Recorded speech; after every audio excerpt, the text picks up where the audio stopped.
The Stagekeeper. Part 4.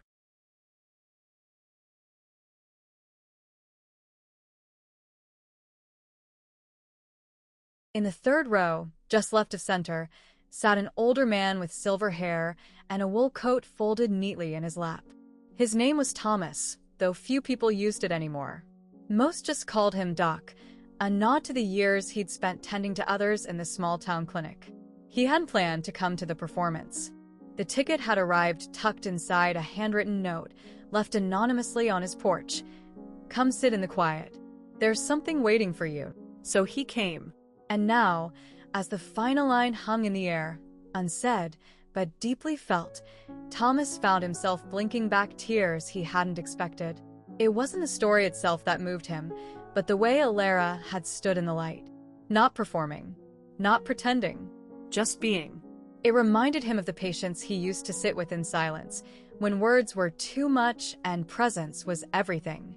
After the applause faded and the audience began to rise, Thomas stayed seated. Around him, people whispered, gathered coats, made plans for dinner. But he remained still, watching the beams of light slowly dim. Then, quietly, he stood and made his way to the edge of the stage. Alara had returned, barefoot once more, folding props with care. She looked up as he approached and smiled, not the kind you give to a stranger, but the kind that says, "I see you." "I used to think healing came from fixing things," Thomas said softly. "But tonight it felt like it came from being held." Alara nodded. "That's what the stage does when we let it." He reached into his coat pocket and pulled out the note he'd received.